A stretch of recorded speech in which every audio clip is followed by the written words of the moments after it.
The most feared mafia boss in Korea was on his knees. In front of him lay a contract that would erase his empire and hand it to 3 rival syndicates. Around the table, killers in expensive suits watched with quiet smiles, waiting for Kang Junhyuk to sign away everything he had built with blood. The Dragon of Soul had lost. His pen touched the paper, and then 2 small voices broke the silence. "Dad?" Junhyuk froze. He turned slowly. 2 identical little girls were standing beside his chair, their rain-soaked coats dripping onto the marble floor. One of them leaned closer and whispered the words that stopped the entire room. "We found you, Dad." The smiles around the table disappeared, because everyone in that room knew the truth. A man with nothing left to lose is dangerous. But a man who has just found his children is unstoppable. Junhyuk is about to go to war for his daughters, but he can't do it alone. Like and subscribe to keep this story alive. I'm curious, where in the world is the syndicate watching from? Drop your city and country in the comments below. Let's build this dynasty together. The air in the penthouse of the Latte World Tower was filtered, expensive, and carried the faint, metallic scent of a storm brewing over the Han River. Outside, the Seoul skyline was a jagged jawline of neon and glass, but inside the boardroom, the atmosphere was suffocatingly still. Kang Junhyuk sat at the head of a mahogany table that felt more like an altar for his own sacrifice. His fingers, usually steady enough to pull a trigger at 500 yards, felt leaden as they hovered over the gold fountain pen. Across from him sat the architects of his ruin, the heads of the Triple Syndicate Alliance. There was Chairman Oh, whose smile was as sharp and sterile as a surgical blade. Boss Lim, a man who smelled of expensive cigars and old blood. And the Snake of Incheon, a woman whose silk dress hid a dozen ways to end a life. But it wasn't the rivals who made the air feel like poison. It was the man sitting directly to Junhyuk's right. Patriarch Kang Dae-sung, the man who had sired him, raised him in the shadows, and was now preparing to bury him. The patriarch's face was a mask of ancient stone, his eyes devoid of anything resembling fatherly affection. To the patriarch, Junhyuk was no longer a son. He was a liability, a broken blade that needed to be discarded to save the hilt. The Triple Alliance had backed the Kang Syndicate into a corner, threatening a war that would turn Seoul into a graveyard. The price for peace was simple: Junhyuk's head, or at the very least, his total erasure. The document on the table was titled A Transfer of Sovereign Interests, but everyone in the room knew its true name: the surrender. By signing it, Junhyuk would strip himself of his rank, his assets, and his name. He would be exiled, a ghost wandering a world he used to rule, while his father maintained the purity and safety of the Kang legacy. Junhyuk looked at the gold nib of the pen. He felt hollow, a shell of the man who had once been called the Dragon. He had spent years building a kingdom, but as he looked around the room, he realized he had built it for nothing. He had no one to go home to, no reason to fight the inevitable. He was tired of the blood, tired of the betrayal, and tired of the coldness that lived in his own chest. "Sign it, Junhyuk," the patriarch said, his voice a low, rhythmic rasp that sounded like dry earth falling on a coffin. "The Alliance is patient, but I am not. Do not let your pride burn down what took for centuries to build. You are a sacrifice for the greater good. Be a man and accept the end of your era." Junhyuk didn't look up. He could feel the eyes of the rival bosses on him. Predators watching a wounded lion finally lay down to die. Boss Lim let out a puff of smoke, the gray cloud curling toward the gold leaf ceiling. The Dragon of Soul, reduced to a signature. Lim chuckled, the sound grating against Junhyuk's nerves. "It's a poetic end, really. You were always too ambitious for your own good. Now you're just a footnote." Beneath the table, Junhyuk's free hand clenched into a fist. He looked at Ryu Sukmin, who stood like a silent gargoyle by the door. Sukmin's jaw was set so tight it looked like it might shatter. He was the only one in the room who truly knew the weight of this moment. Sukmin's hand was resting near the lapel of his blazer, a silent promise that if Junhyuk gave the word, the boardroom would become a slaughterhouse. But Junhyuk didn't give the word. What was the point? To win a war only to remain a lonely monster in a gilded cage? He was ready to let it go. He was ready for the silence. He lowered the pen. The nib touched the cream-colored parchment. He could see the space where his name was supposed to go, the name that used to strike fear into the hearts of every street soldier from Busan to Incheon. He began the first stroke of his signature, a jagged line that felt like he was cutting his own throat. The room was so quiet that the scratching of the pen sounded like a scream. Chairman O leaned forward, his eyes gleaming with the thrill of a scavenger about to feast. The patriarch exhaled a long, satisfied breath, already imagining the peace he had bought with his son's life. Then the heavy, soundproofed double doors of the boardroom groaned. The sound was out of place, a violation of the high-stakes ritual. The security team outside was supposed to be impenetrable. The patriarch's brow furrowed in a sudden, sharp anger. "Who dares?" he hissed, but the words died in his throat as the doors swung wide. They didn't look like assassins. They didn't look like the police.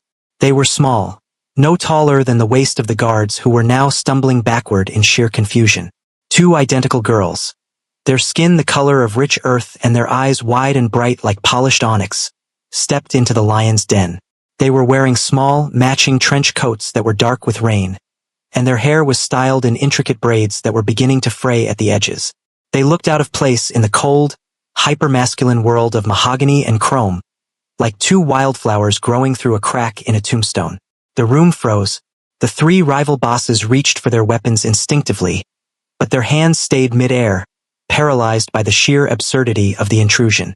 Ryu Sukmin's eyes went wide, his hand moving away from his holster as he stared at the children. But Jun Hyuk didn't move at all. He felt a strange, electric chill crawl up his spine, a sensation he hadn't felt in 6 years. The girls didn't look at the guards. They didn't look at the patriarch or the snarling rival bosses. They looked straight at the man at the head of the table. They marched toward him with a strange, fearless dignity, their small shoes clicking softly on the polished marble floor. The guards made a move to grab them, but Jun Hyuk's voice cut through the silence like a whip. "Don't touch them." The command was so sudden and so lethal that the guards froze in their tracks. The patriarch turned to his son, his face turning a deep, mottled red. "Jun Hyuk, what is this nonsense? Have these urchins removed at once. We are in the middle of a transition of power." But Jun Hyuk wasn't listening. He couldn't. One of the twins had reached the side of his chair. She didn't flinch at the sight of the guns or the cold, hard faces of the men in the room. She reached out a small, warm hand and placed it on his silk sleeve. The warmth of her touch felt like a physical shock, a bolt of lightning that shattered the ice around his heart. She leaned in close, her breath smelling faintly of vanilla and the clean, sharp scent of rain, the exact scent of a New York winter he had spent half a decade trying to bury in the dark. She whispered for words that hit him harder than any bullet ever could. Asterisk, "We found you, Dad." Asterisk. The gold fountain pen didn't just fall. It snapped in Jun Hyuk's grip. Black ink exploded across the transfer of sovereign interests, splattering over the patriarch's hand and drowning the signatures of the rival bosses in a dark, indelible stain. The contract was ruined. The surrender was gone.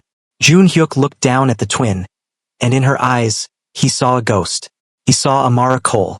He saw the woman he had loved before he became the dragon, the woman he thought had walked away because he wasn't enough. A singular, violent thud echoed in his chest. His heart, a dead organ, suddenly screaming back to life. He looked at the ink-stained mess on the table and then up at his father. The patriarch was livid, his eyes darting between the children and the ruined document. He saw the resemblance. He saw the threat.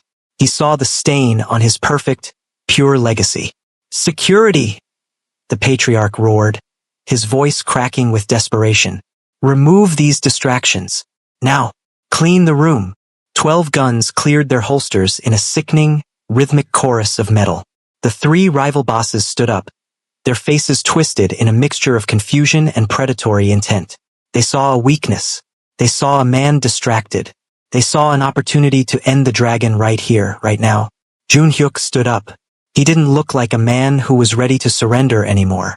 He picked up the girl who had whispered to him, tucking her securely against his chest with one arm, while his other hand moved with a blur of speed toward the twins standing beside him. He pulled them both close, shielding their small bodies with his own. He looked at the 12 barrels pointed at his heart, and then he looked at Ryu Sukmin. "Sukmin," Jun Hyuk said, his voice dropping into a low, vibrating growl that made the glass windows of the penthouse vibrate. Change of plans. The surrender is over. If a single bullet leaves a chamber in this room, make sure no one, not even my father, lives to see the sunrise. My blood is in the building, and the dragon is officially awake. The room became a pressure cooker of lethal intent. The Triple Alliance had thought they were here to witness an ending. They didn't realize they were standing at the beginning of a massacre. Junhyuk felt the small heartbeat of his daughter thudding against his own, and for the first time in his life, he knew exactly what he was fighting for. The silence that followed Junhyuk's declaration was not the peaceful quiet of a resolved conflict. It was the breathless, suffocating vacuum that precedes a mid-air collision. The black ink from the snapped pen continued to drip from the edge of the mahogany table, hitting the marble floor with a rhythmic tap, tap, tap that sounded like the ticking of a countdown clock. In his arms, the weight of the two girls felt impossibly light and yet heavier than the entire empire he had been prepared to sign away seconds ago. The scent of rainwater and vanilla bean, clinging to their damp coats, acted like an anchor, dragging him out of the gray, hollow numbness he had lived in for 6 years and back into a world of sharp edges and vivid colors. Zuri, or was it Zara, tightened her small hand on his lapel, her eyes wide as she took in the circle of men pointing weapons at her father's heart. She didn't scream. She didn't even tremble. There was a terrifying, quiet dignity in her gaze, a reflection of the steel Junhyuk had once seen in their mother's eyes during those stolen months in New York. To the men in the room, these children were an anomaly, a strategic complication, or a stain to be erased.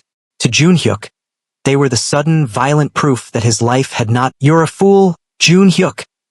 The patriarch's voice echoed through the room, sounding thin and desperate. He had retreated to the far corner, protected by his personal detail. "You think these girls change anything? You're dead. The Alliance will burn everything you love.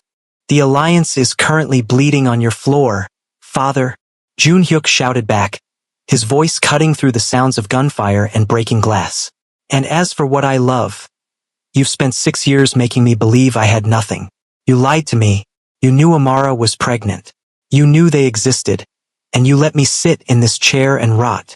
The realization had been blooming in the back of his mind since the moment he smelled that vanilla scent.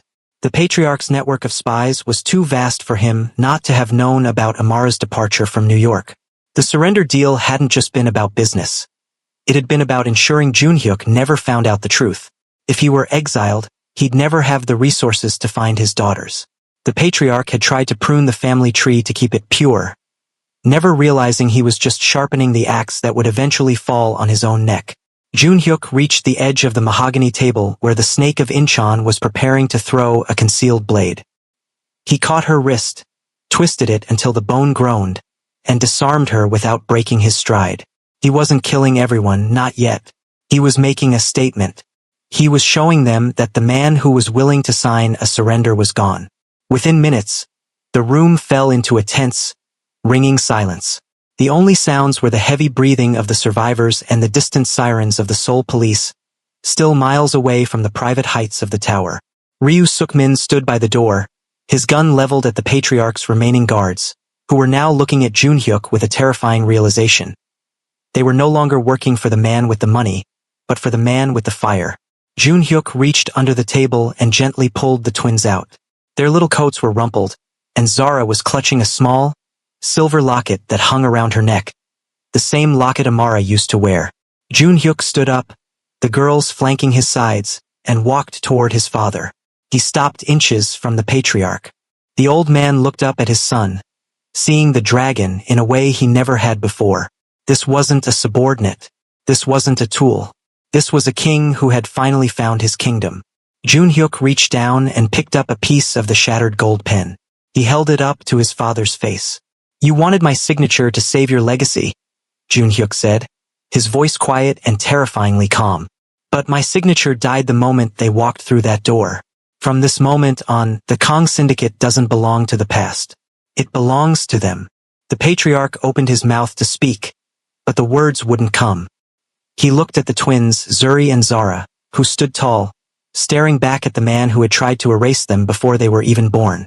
They didn't look like victims. They looked like the future. Junhyuk turned to Sukmin. "Get the cars ready." We're going to the hotel. I have a debt to pay to a woman I should have never let go. As he walked out of the ruined boardroom, the twins holding his hands, Jun Hyuk didn't look back at the rival bosses or the surrender papers drowning in black ink. The dragon was no longer hollow. He was a father, a protector, and a man who was about to show the world that his blood was the only law that mattered. The air in the hallway was thick with the scent of cordite and high-octane adrenaline, a sharp contrast to the sterile, expensive silence of the Latte World Tower moments before. Jun Hyuk moved with a terrifying, fluid grace, his body acting as a living shield for Zuri and Zara. He kept them tucked low, his large frame bent over their small forms like a literal shadow of protection. Behind them, the boardroom was a hollowed-out shell of mahogany and broken glass, but the danger hadn't stayed behind those double doors. The Triple Syndicate Alliance had spent months planning this trap. They weren't about to let their prize, and the unexpected complications that had ruined their deal, walk out into the night. Ryu Sukmin was the first to reach the corner of the executive corridor. He didn't peek. He moved with the instinct of a man who had survived 1,000 ambushes. He spun around the marble pillar, his weapon barking twice in a rhythm that was as steady as a heartbeat. Two of Chairman O's personal cleaners, who had been positioning themselves for a crossfire, slumped silently to the plush carpet. Sukmin didn't look at them. He kept his eyes moving, scanning for the next threat, his face a mask of cold, professional iron. Clear! Sukmin shouted over the ringing in their ears. Jun Hyuk didn't hesitate. He hoisted the twins up, one in each arm. They were heavier than they looked, their small bodies stiff with a mixture of fear and awe. He could feel Zara's heart hammering against his ribs, a frantic, rapid pulse that made his own blood boil with protective rage. "Close your eyes, girls," he whispered again, his voice a low, soothing vibration that felt like a secret between them. "Just for a little longer. Daddy's got you." The twins obeyed, burying their faces into the crook of his neck. Their small hands gripped the fabric of his black luxury suit, their knuckles white. Jun Hyuk felt a surge of power he hadn't known he possessed. A primal, ancient strength that made the weight of his empire feel like a feather compared to the lives of these two girls. He wasn't just a boss anymore, he was a fortress. They reached the private elevator bay, but the digital display was dead. The Patriarch or the Alliance had cut the power to the main lift. "They're forcing us toward the service stairs," Sukmin gritted out, his eyes darting to the red emergency light flickering above a heavy steel door at the end of the hall. "It's a funnel, boss. They'll have a team waiting at the bottom."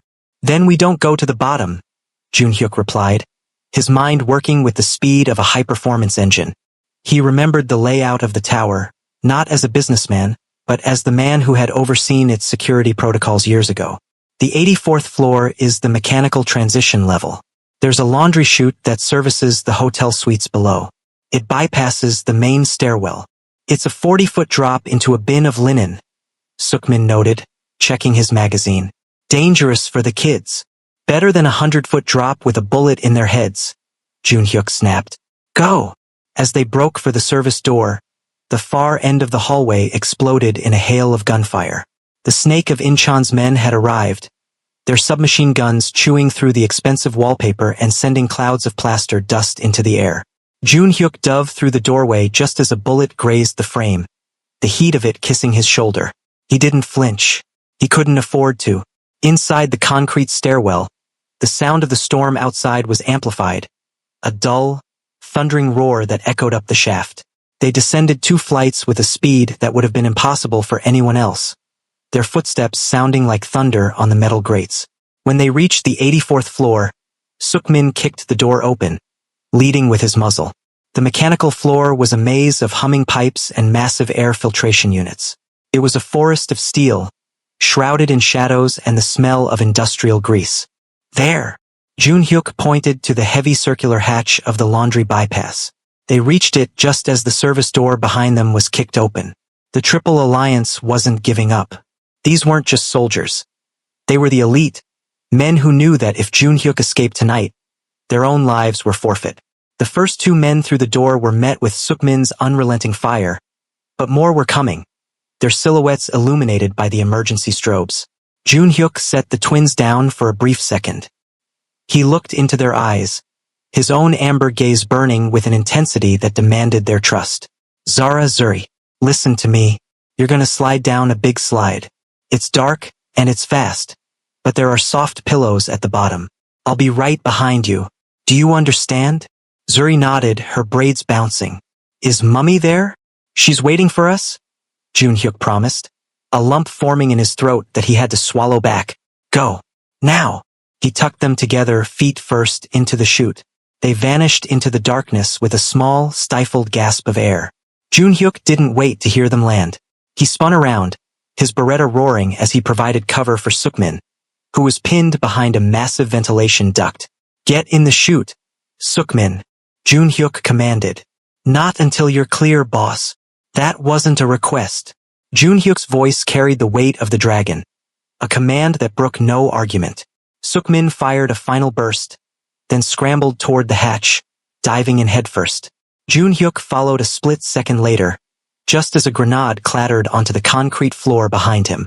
The world turned into a blur of polished steel and rushing air. He slid down the steep incline, the friction burning through his suit, his mind praying that the twins had landed safely.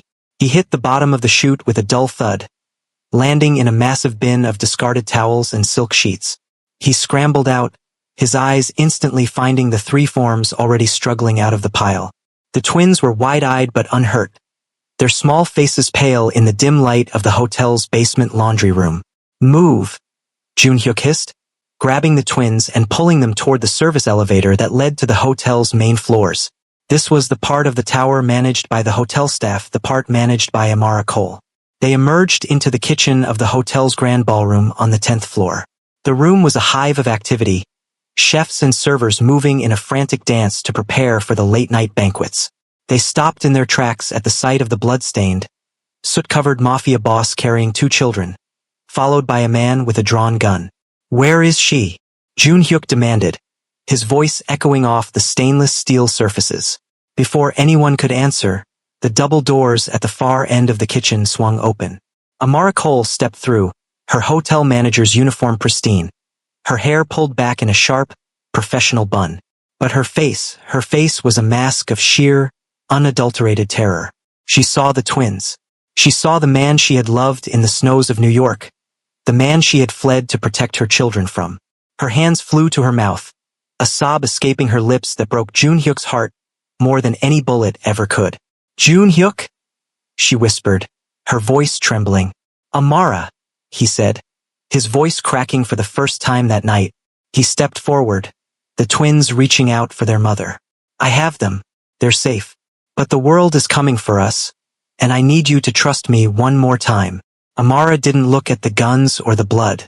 She looked into Junhyuk's eyes and saw the king she had told her daughters about. She saw the man who had finally come back from the shadows. They have your eyes, she whispered, as she pulled the twins into a desperate embrace. They always did. The dragon was home, but the fortress was under siege. The Triple Alliance was closing in, and the Patriarch was watching from above. But for the first time in 6 years, Kang Junhyuk knew exactly where he was supposed to be. The war for the Kang legacy has moved from the boardroom to the heart of the family. If you want to see if Junhyuk can keep Amara and the twins safe as the Triple Alliance levels the hotel to find them, do me a small favor. Subscribe and share this chronicle. I want to know where our family is standing guard. Tell me in the comments which city and country are you watching from. Let's keep this bloodline alive together. The industrial kitchen of the Latte World Hotel was a cathedral of stainless steel and white tile, now stained by the intrusion of a world that was never meant to touch it. The hum of the walk-in freezers and the hiss of steam from the dishwashers provided a mechanical white noise that masked the distant, rhythmic thudding of boots on the stairs above. Amara Cole stood in the center of the room, her arms wrapped so tightly around Zuri and Zara that it seemed she was trying to pull them back into her own soul. Her manager's blazer was wrinkled, her composure shattered, and her eyes, those deep, amber pools that had haunted Junhyuk's dreams in every cold bed he'd slept in since New York, were fixed on him with a mixture of profound relief and agonizing terror.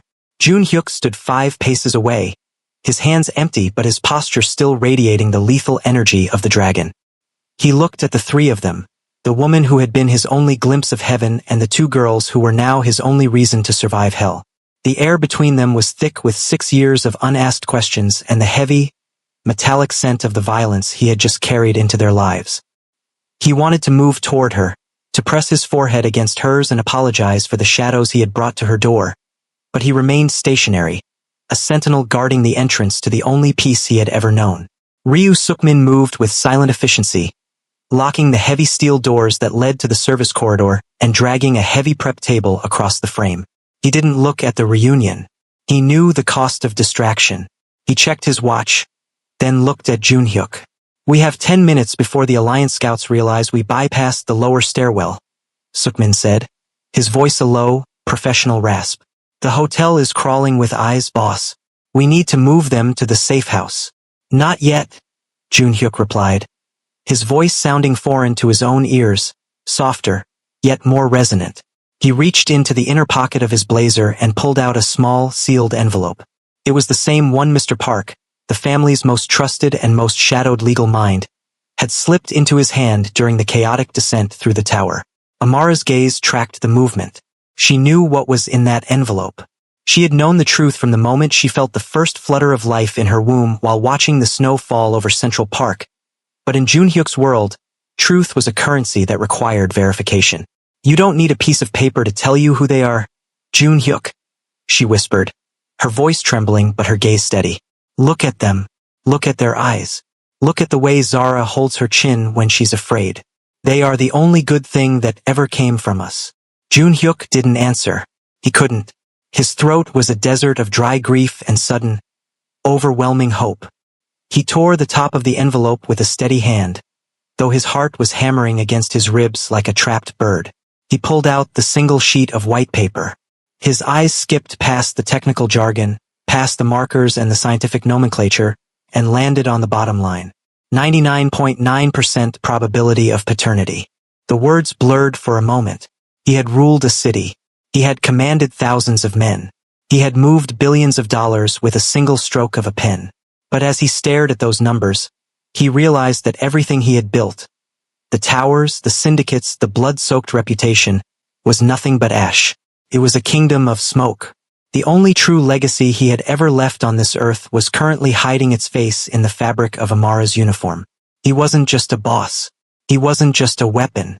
He was a father. He felt the hollow space inside his chest, the one he had tried to fill with power and coldness, suddenly overflow with a fierce, protective agony. He looked at his father, the patriarch, mentally realizing the depth of the betrayal. The old man had known. He had watched Junhyuk wither away for 6 years, becoming a more efficient, more heartless killer because he believed he had no heart left to protect. The patriarch had traded Junhyuk's humanity for a more loyal soldier, and he had done it by burying the existence of these 2 girls. Junhyuk crumpled the paper in his fist. The gold pen he had snapped earlier was a symbol of his surrender. This paper was his declaration of war. He stepped forward, finally breaking the distance, and knelt on the cold tile in front of the twins. They peeked out from behind Amara's legs, their expressions wary but curious. "I'm sorry," he said, and the word felt heavy, like a stone being dropped into a deep well. "I'm sorry it took me so long to find you. I'm sorry I didn't know you were waiting." Zara, the one who had whispered in his ear, reached out a small, hesitant hand. She touched the bruised skin over his cheekbone, a souvenir from the boardroom fight. "Mummy said you were a king," she said softly. "But kings aren't supposed to be sad." Junhyuk let out a breath that was half laugh, half sob. He took her small hand in his large, scarred fingers dwarfing hers. "I wasn't a king, Zara. I was just lost. But you found me." He looked up at Amara. She was crying now, the tears carving clean paths through the dust and stress on her face. "They found the photo," she said, her voice a broken melody. "The one from that night at the jazz club. I told them stories about you to make the world seem less scary. I never wanted them to be part of this world, Junhyuk. I wanted them to be free. They will be," Junhyuk vowed, standing up. The softness in his eyes didn't disappear, but it was now armored by a resolve that made Sukmin straighten his posture. "They will be the freest people in this city, because I am going to burn down every hand that tries to reach for them." He turned to Sukmin. Get the secure transport to the loading dock. I don't want the armored SUVs. They're too visible. Use the nondescript service van. We're taking them to the secondary safe house, the one even my father doesn't know about. Sukmin nodded, already speaking into his comms. And the Triple Alliance, boss? They've blocked the main exits. Then we create a new one, Junhyuk said. He looked around the kitchen, his mind shifting back into the tactical brilliance that had earned him the name Dragon. He saw the industrial gas lines running to the ovens. He saw the ventilation shafts. He saw the high-pressure fire suppression system. To his enemies, this was a kitchen. To him, it was a munitions depot. Amara, take the girls and follow Sukmin through the cold storage unit. There's a service lift that goes directly to the laundry bay. Do not stop. Do not look back. If you hear a noise, keep moving. Sukmin will die before he lets anyone touch you. Amara gripped his arm, her fingers digging into his bicep. What about you? You're not coming with us? I have to close the door, Junhyuk said, his eyes shifting toward the heavy steel entrance he had just barricaded. A muffled thump echoed from the other side. The scouts had arrived. If I don't stop them here, they'll follow the scent. I need to make sure they know that the man they came to sign a deal with is dead. I need them to meet the father. He leaned down and kissed Amara's forehead, a ghost of a gesture from a life they had shared a lifetime ago. Then he looked at Zuri and Zara. Follow Mr. Ryu. He's my best friend. He's gonna take you to a place with lots of pillows and no shadows. I'll be there before the sun comes up. Promise? Zuri asked, clutching her locket. On my soul, Junhyuk said. As Sukmin led them away, the kitchen felt suddenly colder, larger, and more dangerous. Junhyuk stood alone in the center of the room, listening to the retreating footsteps of his children. He waited until the service lift hummed to life and began its descent. Only then did he turn his attention to the door. The thumping had turned into the rhythmic strike of a battering ram. The steel was beginning to buckle at the hinges. Junhyuk didn't draw his gun. Instead, he walked over to the main gas valve for the industrial range. He turned it, the hissing sound of escaping gas filling the room, a sweet, deadly song. He moved to the deep fryers, turning the heat to maximum, waiting for the oil to reach its flash point. He was no longer the man who sat at the head of a mahogany table, weighed down by the expectations of a 1,000-year-old dynasty. He was no longer the son seeking the approval of a cold patriarch. He was a man who had seen his heart walking around outside his body in the form of two little girls, and the realization had made him invincible. He pulled a single cigarette from a silver case in his pocket, a habit he'd picked up in New York and never quite quit. He didn't light it. He just held it between his lips, waiting. The door burst open with a scream of tortured metal. 6 men in slate-gray tactical gear flooded into the room, their suppressed weapons scanning the steam and shadows. They saw the dragon standing by the central island, silhouetted against the light of the walk-in freezer. Where are the kids, Kong? The lead mercenary shouted, his voice muffled by a gas mask. The Alliance wants the heirs. Give them up, and maybe we let you live long enough to watch us take the city. Junhyuk looked at the man, and for the first time in 6 years, he felt a genuine sense of pity. Not for himself, but for them. They had no idea what they had woken up. They thought they were hunting a businessman. You're in the wrong room, Junhyuk said, his voice a low, terrifying vibration. He pulled a heavy gold lighter from his pocket, the one the patriarch had given him when he turned 21. He flicked it open. The small flame danced in the gas-heavy air. You're looking for the dragon, but he died in the boardroom. The lead mercenary's eyes widened behind his mask as he realized the scent in the room wasn't just steam. Get out. It's a... Junhyuk dropped the lighter into a pool of spilled cooking oil that had begun to smoke. The explosion was a roar of orange and white, a concussive wave that shattered the windows of the 10th floor and sent a pillar of flame screaming into the night sky. Junhyuk didn't stay to watch the fire. He had already moved, diving through the service hatch he had prepped, falling into the darkness of the lower levels as the kitchen above turned into a furnace. He landed hard on the concrete of the parking garage, rolling to his feet despite the searing heat at his back. He didn't look up. He didn't look at the carnage. He looked at his hands, the hands that had held Zara's. They were steady. He walked toward the nondescript white van waiting in the shadows of the exit ramp. The door slid open, and Sukmin's grim face appeared. Beyond him, in the dim interior of the van, Junhyuk saw three shadows huddled together. He stepped inside and closed the door, the click of the lock sounding like the final period at the end of a long, dark sentence. The van pulled out into the sole traffic, blending in with 1,000 other vehicles, a needle in a haystack of neon. Junhyuk sat on the floor of the van, his back against the vibrating metal wall. He reached out and Amara took his hand. Zuri crawled into his lap, her head resting against his chest, listening to the heartbeat that she had brought back to life. He looked out the window at the Latte World Tower, which was now a pillar of smoke against the stars. He had burned his empire to save his soul, and as he felt the warmth of his daughter's breath against his neck, he knew it was the best trade he had ever made. The 99.9% truth wasn't just a DNA result. It was the percentage of his life that finally made sense. The dragon had found his fire, and God help anyone who tried to put it out. The safe house had been a temporary sanctuary, a place of hushed whispers and the artificial hum of air conditioners.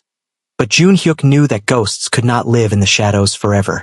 To protect the twins, he could not simply hide them. He had to arm them with the only shield that mattered in the city, the Kong name. The decision to bring Amara, Zuri, and Zara to the ancestral family estate was not an act of submission, but a tactical deployment. It was a move that bypassed the Triple Alliance's street wars and went straight for the jugular of the Syndicate's tradition. In the world of the Korean underworld, the estate was more than a home. It was the seat of the Blood Council, the place where the line between legitimate succession and cold-blooded murder was drawn in ink and ceremony. The convoy of black sedans moved through the winding, mist-covered roads of the Bukhansan Mountains like a funeral procession. Junhyuk sat in the lead car, his hand firmly entwined with Amara's. She was dressed in a simple charcoal gray suit he had arranged for her, a sharp contrast to her hotel uniform. She looked like a queen preparing for a siege, her jaw set with a ferocity that matched his. "Remember what I told you," Junhyuk whispered to the twins, kneeling so he was at their eye level. "Do not look at their guns. Do not look at their angry faces. Look at me. I am the only world you need to worry about." Zuri gripped her locket, her eyes shining. "We aren't afraid, Dad. Mummy says we're made of stars and steel." Junhyuk felt a pang of pride so sharp it felt like a physical wound. He stood up, squared his shoulders, and signaled to Sukmin. The doors were thrown open. The main hall was a cavernous space of dark wood, white paper screens, and the heavy scent of burning incense. 24 men sat in a semicircle on traditional mats, their expressions ranging from cold curiosity to open hostility. At the center, on a raised dais, sat Patriarch Kang Daesung. He looked older than he had in the boardroom, his face a map of deep-set wrinkles and bitter disappointment. Beside him stood the syndicate's elders, men whose hands were stained with the history of 1,000 disappearances. The room fell into a silence so absolute it felt like the air had been sucked out of the building. Every eye was fixed on the two small girls standing beside the dragon. In the history of the Kong Syndicate, no child of mixed heritage had ever crossed this threshold. To the council, this was more than a surprise. It was a desecration of the pure line they had defended for centuries. Junhyuk marched into the center of the hall, his boots echoing on the polished wood. He did not bow. He did not offer the traditional greeting. He stood in the center of the circle, Amara and the children flanking him, and waited for the first strike. "You bring these visitors into the Hall of Blood, Junhyuk?" The patriarch's voice was a jagged rasp that tore through the incense smoke. "You interrupt a council meeting to show us the fruits of your New York indiscretion? This is not a daycare. This is the seat of an empire."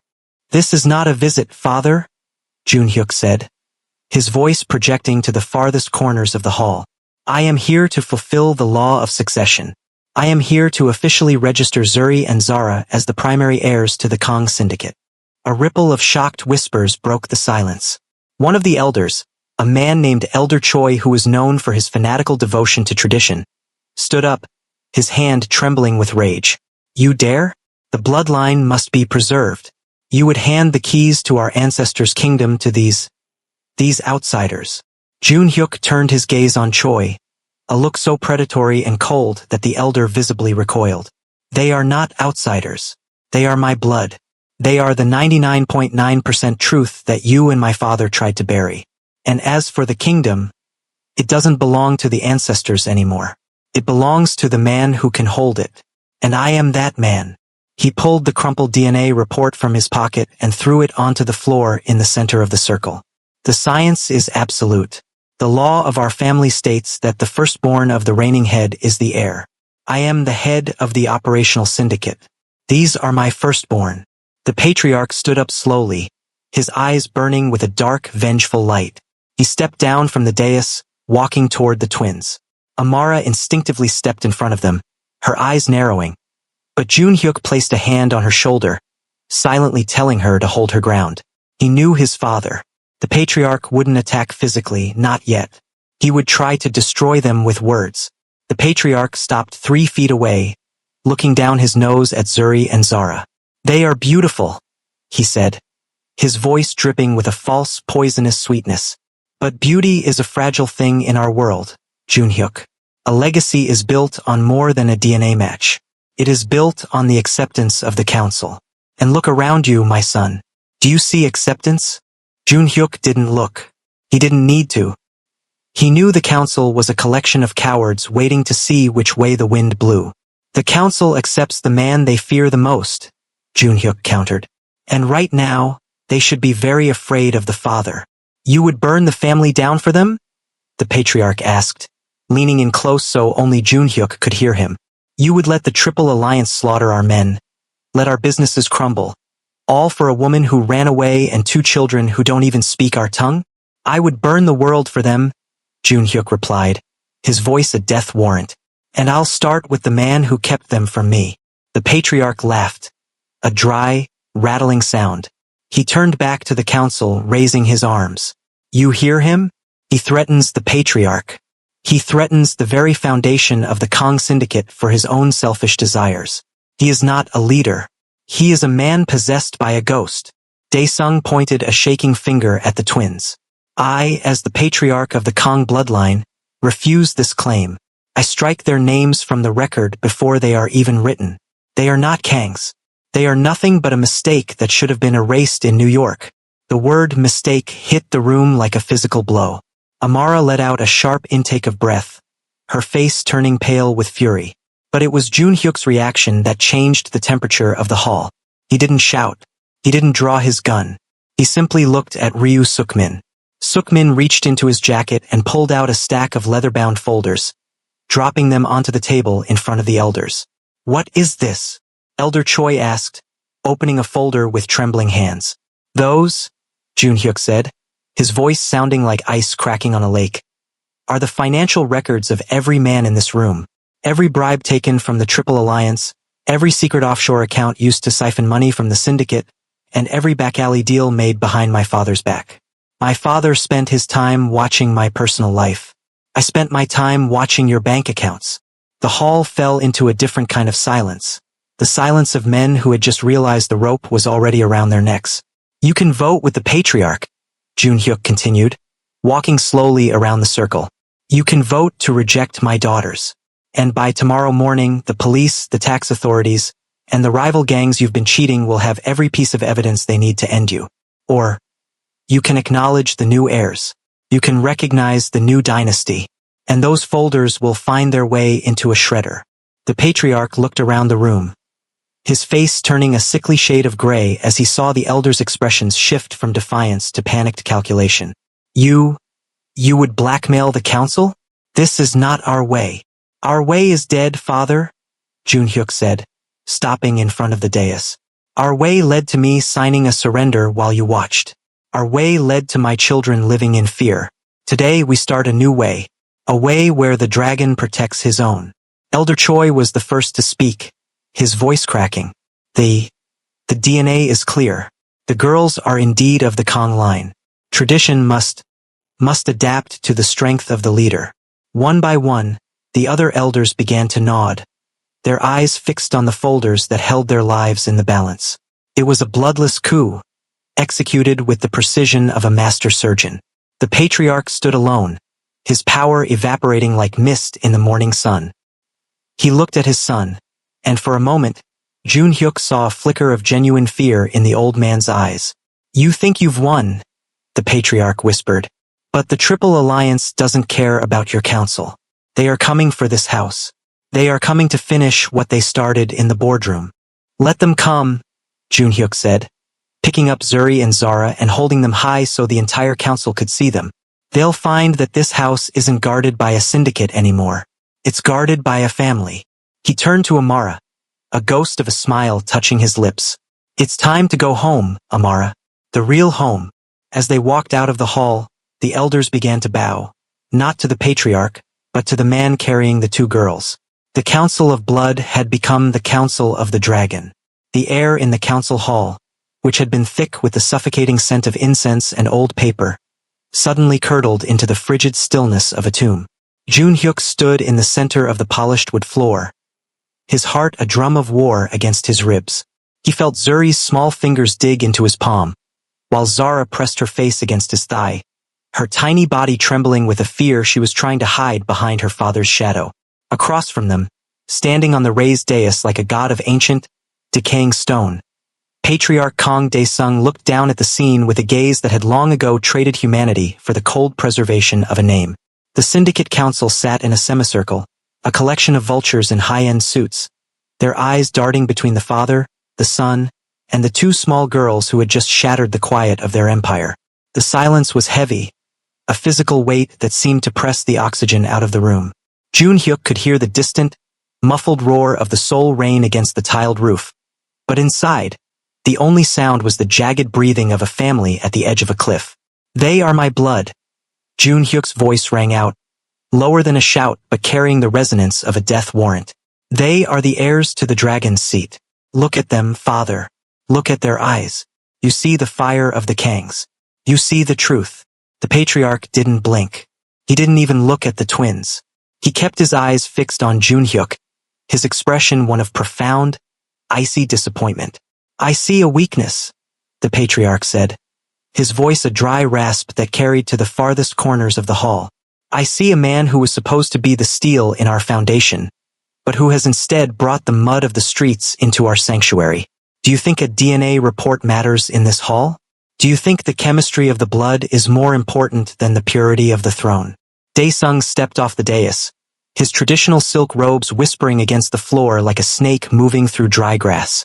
He walked toward the girls, stopping just out of reach of Jun-hyuk's defensive stance. He looked at Amara, standing tall behind the twins, her face a mask of defiant agony. "You," the patriarch spat, the word carrying a visceral, ancient prejudice. "You were a momentary distraction in a foreign city, a shadow that should have faded when the sun rose.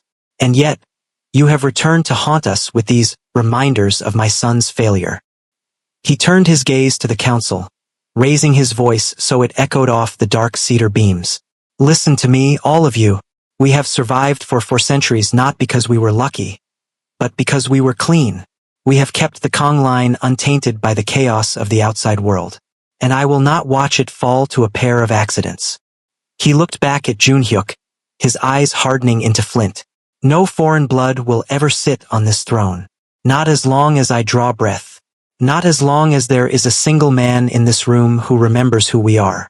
Jun-hyuk felt a shift in the room. The council members, the men who had just been considering his blackmail folders, were now leaning back, their loyalty to the pure line being stoked by the patriarch's fanatical rhetoric.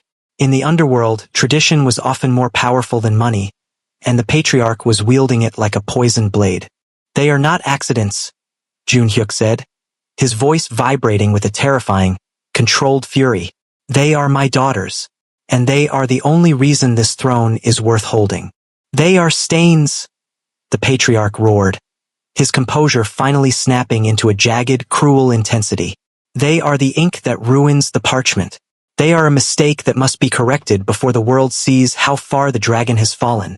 He raised a hand, a sharp, decisive gesture that cut through the tension. "Guards, remove these stains from my sight. Take them to the lower cellar. Ensure they are processed. And the woman, deliver her to the Incheon docks. She is never to see the light of Seoul again."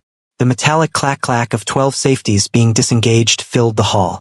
The family's elite guards, men Jun-hyuk had trained, Men he had bled with moved forward. They didn't look at Junhyuk's face. They looked at the girls. They were moving to fulfill the patriarch's order, their loyalty to the office of the patriarch outweighing their respect for the man who led them. In that microsecond, the world slowed to a crawl. Junhyuk felt the warm, small hands of his daughters release his grip as Amara pulled them back, her own eyes widening in terror. He saw the cold, robotic movement of the guards. He saw the smirk of Chairman Oh in the corner, watching the Kong family devour itself from the inside. Junhyuk didn't shout. He didn't plead. He reached into the small of his back and drew his beretta in a motion so fluid it seemed born of instinct rather than choice. He didn't point it at the guards. He pointed it directly at the forehead of his own father. The room froze. The guards stopped mid-step, their weapons snapping up to target Junhyuk. 12 red laser dots danced across Junhyuk's chest, his throat, and his forehead. But the dragon's aim never wavered. He stood in the center of the kill zone, his finger tight on the trigger, his eyes locked onto the man who had sired him. "Tell them to stop," Junhyuk said, his voice a low, lethal hum. "Tell them to step back, or I will turn this hall into a graveyard starting with you." "You would kill your own father?" the patriarch asked, his voice trembling with a mixture of shock and a dark, twisted pride. "In front of the council? In front of your children?" "I'm not killing my father," Junhyuk replied, his gaze unblinking.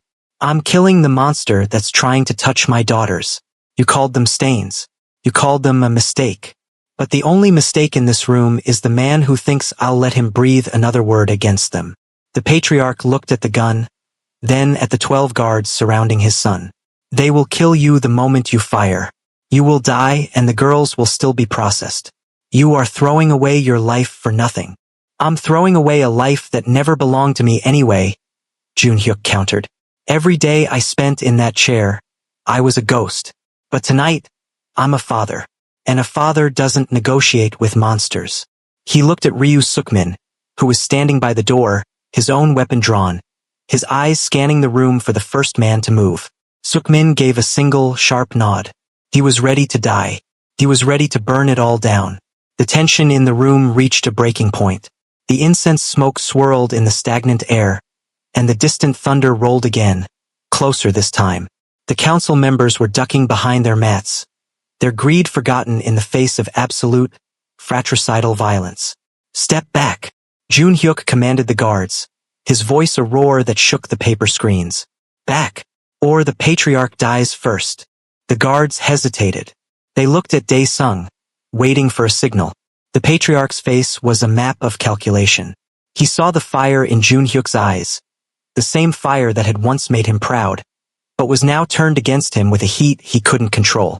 He realized that Junhyuk wasn't bluffing. The dragon was gone. There was only a man with nothing left to lose.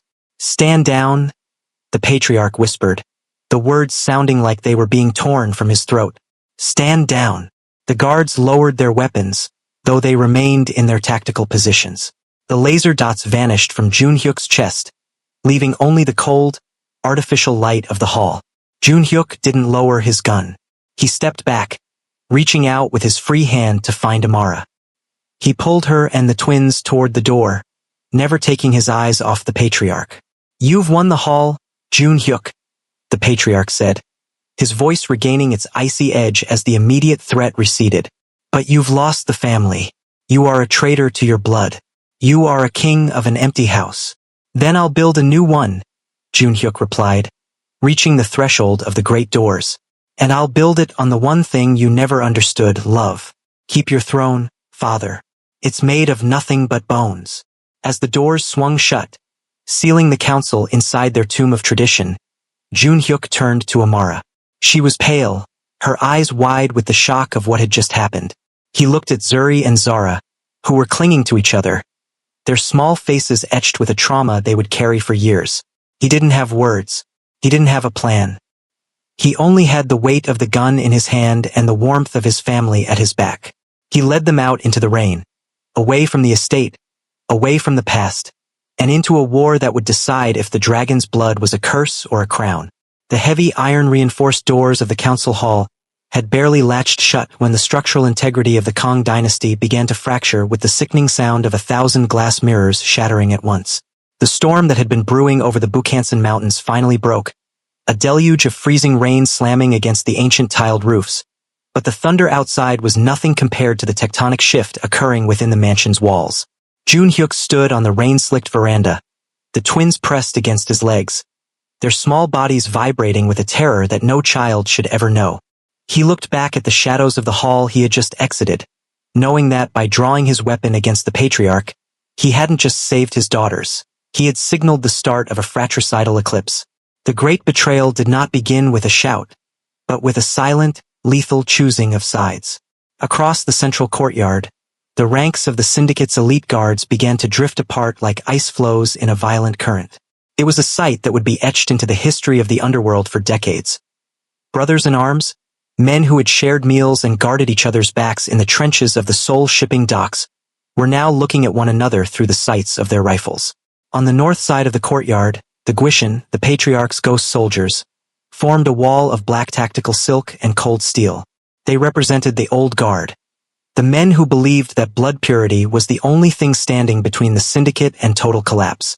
They stood behind Patriarch Daesung, who now appeared at the high balcony of the inner sanctum, his silhouette a jagged shadow against the flickering yellow light of the ancestral lanterns. He looked down at his son not with the eyes of a father, but with the eyes of a general preparing to sacrifice a pawn. But then the shift happened. Ryu Suk-min stepped forward from the shadows of the east gate, his heavy trench coat flaring in the wind. He didn't stand alone.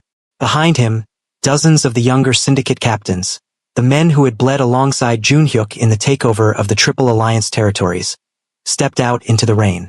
These were the men who saw the dragon not as a biological mistake, but as the only leader who had ever treated them with respect. Among them stood Mr. Park, the syndicate's most senior legal mind and the keeper of the family's darkest secrets. He held no gun, but the folders tucked under his arm were more dangerous than any caliber of lead. By standing with Junhyuk, Mr. Park was signaling to the entire underworld that the legitimacy of the Kang name had officially migrated away from the patriarch. The line has been drawn. The patriarch's voice boomed from the balcony, amplified by the courtyard's acoustics. Any man who stands with the traitor and his foreign stains is no longer a Kang. You are targets. You are waste to be purged. The only waste here is a man who would kill his own grandchildren to satisfy his pride. Ryu Suk-min shouted back, his voice a gravelly roar that cut through the thunder. We stand with the dragon. We stand with the future. The air tension snapped. A single flash of lightning illuminated the courtyard, and in that split second of blinding white light, the first shot was fired. It wasn't a sniper's round. It was a signal. A ghost on the balcony fell, tumbling into the ornamental koi pond with a heavy splash. Then, the night was swallowed by the staccato rhythm of automatic fire. Junhyuk acted on pure, fatherly instinct. He swept Zuri and Zara off their feet, clutching them to his chest as he dove behind a massive stone lion guarding the south portico. Amara was right behind him, her breath coming in ragged gasps, her hands gripping the back of his jacket as if it were the only solid thing left in a world turned to liquid chaos. Bullets chipped away at the ancient stone, sending sparks and granite dust into the air. Suk-min, get the north passage clear. Junhyuk yelled over the din of the firefight. The mansion, once a place of quiet contemplation and ancestral worship, had become a kill zone. The civil war was not just happening in the courtyard. It was a room-by-room, hallway-by-hallway slaughter. In the kitchens, chefs who were loyal to the patriarch were fighting off servers who had been paid by Junhyuk's faction. In the administrative wings, clerks were shredding documents with one hand and holding handguns with the other. The very DNA of the organization was tearing itself apart. Mr. Park moved with a surprising, limping speed toward Junhyuk's position, protected by two young soldiers who were systematically laying down suppressive fire. He slid into the cover of the stone lion, his face pale but his eyes burning with a cold, intellectual fire. The patriarch has authorized a total purge protocol. Junhyuk, Mr. Park gasped, clutching his chest. He's called in the Triple Alliance reinforcements. He'd rather give the city to our enemies than let your daughters live. He's made a deal with the vultures to kill the dragon. The news hit Junhyuk harder than any bullet. His father was burning the entire empire, the 400-year legacy he claimed to protect, just to ensure that Zuri and Zara didn't survive the night. It was a level of cruelty that surpassed even Junhyuk's darkest expectations. He's opened the mountain gates, Mr. Park continued, pointing toward the high perimeter walls. The Alliance hit squads will be here in 5 minutes. If we don't break out now, this mansion becomes our tomb. Junhyuk looked at the twins. They were huddled together in the space between him and Amara, their eyes wide, watching the tracers zip through the dark like angry fireflies. They weren't crying anymore. They were beyond tears, caught in the kind of shock that changes a person's soul forever. He felt a cold, crystalline resolve settle over him. He was no longer trying to win a family argument. He was a survivor escaping a burning building. Suk-min. Junhyuk signaled to his right-hand man, who was currently pinned down behind a burning SUV in the driveway. The east gate is a trap. We're going through the ancestral crypt. It leads to the old service tunnel under the mountain. The crypt. Suk-min yelled back, ducking as a grenade detonated nearby, showering them in dirt. That's the most guarded spot in the estate. Not if we hit it with everything we have, Junhyuk replied. He looked at the men who had chosen to stand with him, nearly 40 soldiers who were now the only thing standing between his family and extinction. Listen to me. We are not fighting for a throne tonight. We are fighting for the lives of 2 little girls. If you want to live to see the sun rise, follow the dragon. The shout was met with a roar of defiance from his loyalists. They began a coordinated push, moving in a V formation toward the rear of the mansion. The civil war within the house intensified as they moved through the narrow wooden corridors. It was a nightmare of close-quarters combat. Muzzle flashes illuminating sliding paper doors, blood staining the white tatami mats, and the screams of men who had been brothers an hour ago. Junhyuk led the charge, his Beretta barking as he cleared the path for Amara and the twins. He was a whirlwind of lethal efficiency, his mind calculating every angle, every shadow. Every time a ghost appeared from a hidden panel, Junhyuk was faster, his rage channeled into a cold, mechanical precision. He wasn't just killing for himself. He was killing for every lie his father had ever told him, for every year he had spent believing he was alone in the world. They reached the entrance to the crypt, a heavy stone door carved with the image of a coiled dragon. 4 of the Patriarch's most elite guards stood before it, their heavy shields and automatic shotguns creating an impenetrable wall. End of the line, Junhyuk, one of the guards shouted. The Patriarch says the stains stop here. Junhyuk didn't answer with words. He reached into his tactical vest and pulled out a high-intensity flashbang. Avert your eyes. The explosion was a deafening white void. Before the guards could recover their senses, Junhyuk was on them. It wasn't a gunfight anymore. It was a brawl. He used his knives with a savage, desperate speed, carving a path through the old guard, while Suk-min and the others provided a wall of lead at their backs. The stone door groaned open, revealing the dark, cool air of the underground tunnels. Junhyuk shoved Amara and the twins inside, his heart thundering. Go! Suk-min, take the rear. Mr. Park, guide them. As the doors began to close, Junhyuk looked back at the mansion. It was a pyre. Flame was licking at the eaves of the main hall, and the sounds of the civil war were reaching a fever pitch. He saw his father standing on the balcony, a lone figure in the firelight, watching his kingdom burn with a terrifying, serene madness. The great betrayal was complete. The family was dead. The syndicate was in ruins. But as Junhyuk stepped into the darkness of the tunnel and felt Zara's small hand find his in the gloom, he knew he had already won.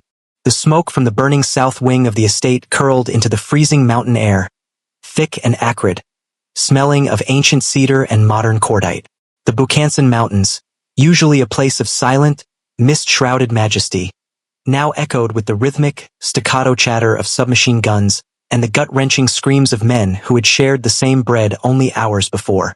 Inside the high stone walls of the Kong ancestral home, the air had turned into a physical weight. The great betrayal had not just fractured the syndicate. It had split the earth beneath their feet.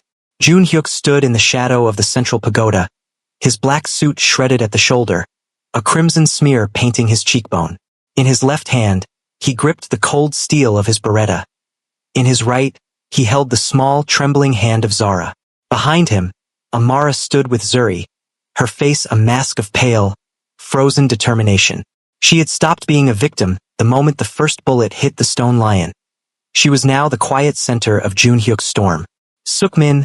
Junhyuk's voice was a low, terrifying vibration that seemed to ignore the chaos surrounding them. Tell me the line.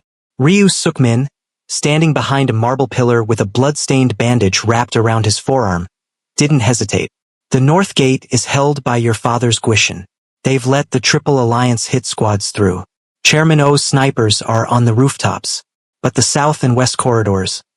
The young captains, the men from the docks, they've turned boss. They're wearing white armbands. They're waiting for the dragon. Junhyuk looked out across the courtyard. He saw his own people, men he had trained, men he had rewarded, locked in a death struggle. He saw a young guard he had personally promoted being executed by an older captain who had served the patriarch for 30 years. The house was eating itself. The pure line was being purged by the very blood it claimed to protect. They think I'm cornered, Junhyuk whispered, looking up at the high balcony where his father's silhouette remained visible against the orange glow of the fire. They think because I have children to protect, I am slow. They think a father's love is a leash. He turned to Amara, his eyes burning with a prehistoric, lethal fire. Take them to the ancestral shrine. The walls are 3 feet of solid granite. Mr. Park is already there with the keys to the mountain tunnel. Do not open that door for anyone but me or Sukmin. If the door is breached, you know what to do with the gas line. Amara looked at him, her eyes searching his for a final moment of the man she had loved in New York. She saw him there, buried deep beneath the monster, but she also saw the wall of iron he had built around that man. She nodded once, a sharp, decisive movement. Bring them home, Junhyuk. All of us. As Amara and the twins vanished into the shadows of the shrine's entrance, guarded by the last 4 loyalists of the dragon's inner circle, Junhyuk felt the final tether of restraint snap. The businessman was gone. The signatory was ashes. Only the weapon remained. Sukmin, Junhyuk said, his voice dropping into a register that made the seasoned soldier beside him shiver. The Triple Alliance is in my house. My father has invited vultures to eat his own grandchildren. I don't want a standoff. I want an ending. The dragon's revenge began not with a roar, but with a silent, systematic descent into the darkness. Junhyuk didn't use the open walkways. He moved through the subfloors and the service passages he had mapped out years ago as a boy playing hide-and-seek in a house of killers. He emerged in the West Gallery, where 5 of Chairman O's elite assassins were moving in a tight stack, their thermal goggles scanning for the black airs. They never saw him. Junhyuk dropped from the rafters like a shadow given weight. He didn't fire his gun. He used a serrated combat blade, moving with a fluid, terrifying speed that silenced the first 3 before their bodies even hit the floor. The 4th turned, his eyes widening behind his mask, but Junhyuk's hand was already around his throat, driving him into the wall with enough force to crack the plaster. Where is Chairman O? Junhyuk hissed. The man wheezed, blood bubbling at his lips. The library. He's waiting for the patriarch to deliver the girls. Junhyuk didn't kill him instantly. He looked into the man's eyes, making sure the last thing he saw was the face of the man who was about to dismantle his world. Then a sharp twist of the wrist and the threat was neutralized. He moved toward the library, a sprawling room of ancient scrolls and stolen knowledge. Inside, he could hear the clink of ice in a glass. Chairman O was sitting in the patriarch's favorite chair, a glass of 30-year-old scotch in one hand and a cigar in the other. He looked like a man who had already won. You're late, Junhyuk, O said, not even looking toward the door as Junhyuk stepped from the shadows. The patriarch said you'd be dead by the fountain. I suppose I owe Lim 100 grand now. You won't live long enough to pay it, Junhyuk said. O laughed, a thin, oily sound. You're outnumbered 5-1, even with your little rebellion. My men have the perimeter. The patriarch's men have the halls. What do you have? 2 children who make you soft? A woman who makes you bleed? I have the truth, Junhyuk said, stepping into the light. He wasn't holding his gun. He was holding a small, blackened remote detonator. My father thinks this house is his legacy. He forgets who oversaw the renovations 5 years ago. He forgets who installed the new safety systems. O's smile faltered. He looked at the remote, then at the bookshelves. This house is built on a foundation of gas lines and electrical conduits. Jun Hyuk continued, his voice calm, almost conversational. I didn't just build a home. I built a pyre. If I press this button, the library, the council hall, and the north wing, where your men are currently staging, become a memory. My people are already in the shrine. Your people are in the trap. You're bluffing, O said, though his hand was trembling as he reached for the radio on the table. You wouldn't destroy the Kong history. My history is standing in the shrine, Jun Hyuk said. Everything else is just wood and paper. He didn't wait for O to respond. He fired a single shot, the bullet shattering the glass in O's hand, then another, taking the man in the shoulder. As O collapsed, screaming, Jun Hyuk pressed the secondary trigger. A series of muffled, concussive thuds rocked the mansion. The north gate, the entry point for the Triple Alliance, collapsed in a roar of stone and fire. The Guishan, who were guarding the hall, were suddenly cut off, trapped between the dragon's loyalists and a wall of flame. Jun Hyuk turned his back on the chairman and began the long walk toward the inner sanctum. This was the final stage of the revenge. He moved through the burning corridors, the fire reflecting in his amber eyes. He met his father's loyalists in the narrow hallways, and he proved to them why he was called the dragon. He didn't hide behind cover. He walked through the smoke, his bullets finding eyes and throats with an unnatural, vengeful accuracy. He found the patriarch in the ancestral gallery, standing before the portraits of the men who had built the syndicate. The old man looked small now, dwarfed by the shadows of his ancestors and the encroaching fire. You've burned it all, the patriarch said, not turning around. 400 years, Jun Hyuk. You've turned it to ash for two bastards. I've saved the only part worth keeping, Jun Hyuk said, stopping 10 feet behind him. The rest was already dead, father. It was just waiting for someone to light the match. The patriarch turned, a small, ornate pistol in his hand. His face was a mask of pure, unadulterated hate. I should have killed you in your cradle. I knew you were too much like your mother. Too much heart. Too much love. Love is what survived the boardroom. Father, Jun Hyuk said, his gun leveled at the patriarch's heart. Hate is what's burning in this room. The patriarch raised his pistol, but he was old, and his hand was shaking with the weight of his failures. Jun Hyuk didn't fire. He watched as Ryu Sukmin and 10 of the young captains emerged from the smoke behind the patriarch, their weapons trained on the old man's back. It's over, Dae-sung, Sukmin said, his voice thick with the soot of the battle. The council is dead or fled. The alliance is broken. The dragon has spoken. The patriarch looked at the men he had seen as servants, and realized he was truly alone. He lowered his gun, a broken laugh escaping his lips. You think you've won, Jun Hyuk? You think they'll let you live in peace? You're a target now. You and those stains. Let them come, Jun Hyuk said. They'll find that a father has much more to lose than a patriarch. And that makes him much more lethal. He didn't kill his father. He didn't have to. He watched as Sukmin's men led the old man away into the darkness, stripped of his title, his name, and his power. Jun Hyuk stood alone in the burning gallery for a moment, the portraits of his ancestors curling and blackening in the heat. He turned and ran toward the shrine. He burst through the doors, his heart stopping until he saw them. Amara, Zuri, and Zara were safe, huddled together in the dim light of the ancient stone chamber. As he pulled them into his arms, the scent of the fire fading against the vanilla and rain of his daughters, Jun Hyuk realized that the dragon's revenge wasn't the blood he had spilled or the enemies he had broken. It was the fact that despite everything, the family was still standing. The grand ballroom of the Shilla Hotel was a cathedral of ivory silk and cold ambition, illuminated by the amber glow of 1,000 crystal chandeliers.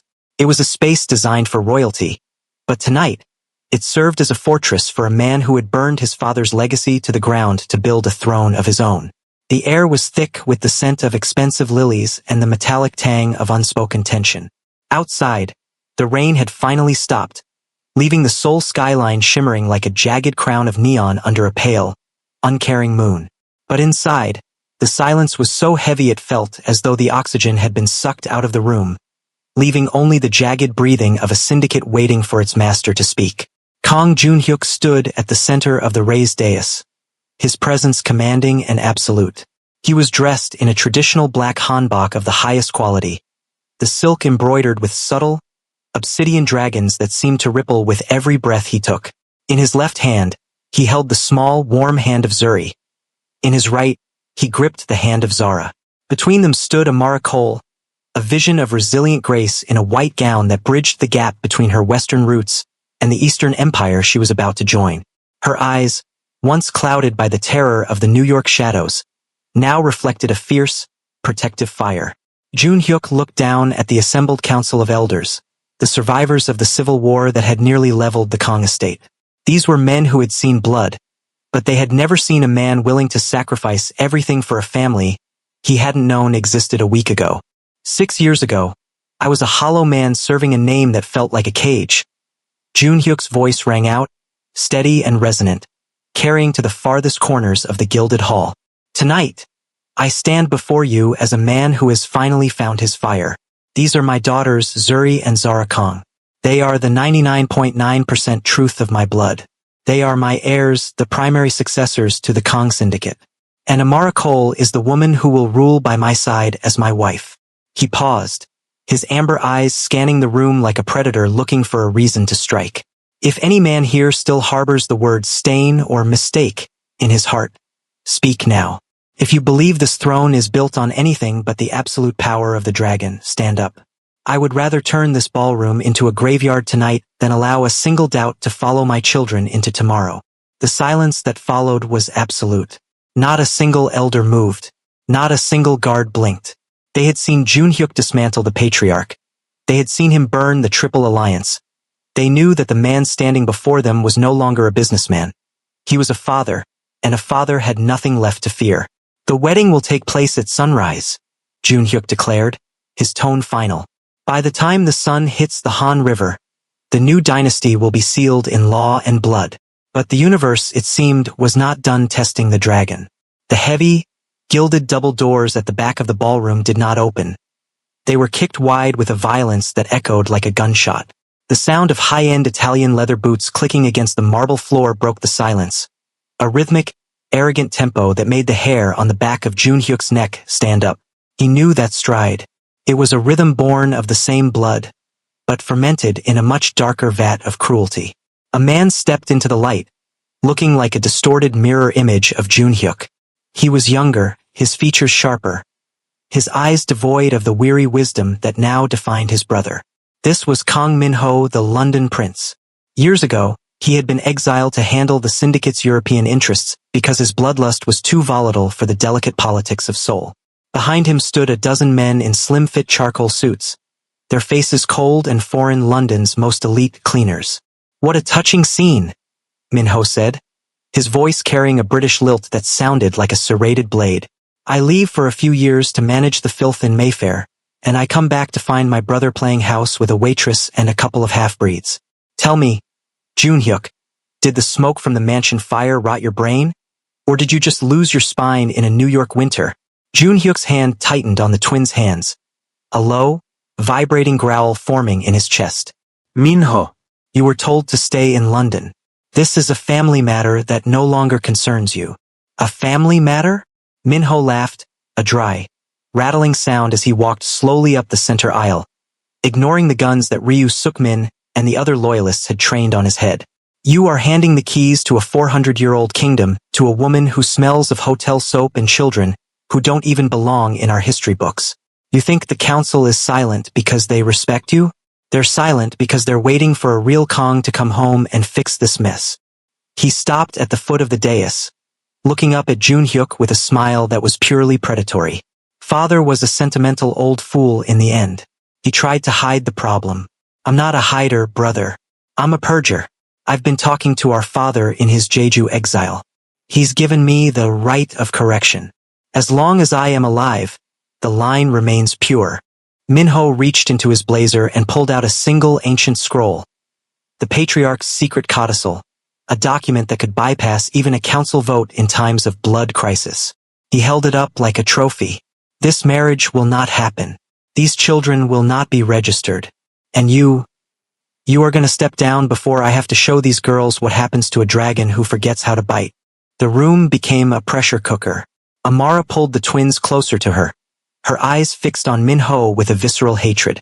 She had survived the father, but the brother was something else entirely.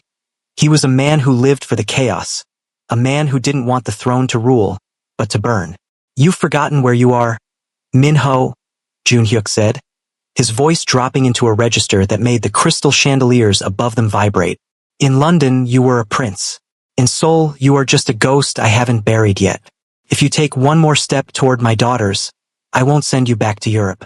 I'll send you to the bottom of the Han River in a box made of your own arrogance. Minho's smile didn't falter. He turned to the council, his voice booming. Tomorrow is the wedding, but tonight, the true Kong returns. Any man who wants a future that isn't built on a lie, meet me at the docks at midnight. We're going to show the dragon that London was just a training ground for what's coming. With a mocking bow toward Amara, Minho turned on his heel and marched out, his London crew forming a phalanx around him. The silence that followed was different than before. It was a silence of doubt. The council members were looking at each other, their loyalties once again shifting like sand in a storm. Junhyuk looked down at Amara. The peace he had promised her was slipping through his fingers like water. The brother had returned, the bloodline was fractured, and the dragon was about to face a war that wouldn't be fought with soldiers, but with the very blood that ran through his veins. Family isn't just about blood. It's about who stands with you when the world is burning. Thank you for standing with the dragon. Your support is the reason Zuri and Zara are safe tonight. We are building a dynasty together, and I am honored to have you in our ranks. Stay sharp. The war with Minho is just beginning. The vow is made, but the blade is at the throat. If you want to see the final, devastating showdown between the two brothers as Junhyuk fights to keep his family from being erased in the ultimate part 2, do me a small favor. Subscribe and share this chronicle. We are entering the dark heart of the new dynasty. Tell me in the comments, which city and country are you watching this brotherly bloodbath from? The dragon has claimed his heirs, but can he keep them? Stay tuned for part 2, The Shadow of the Prince.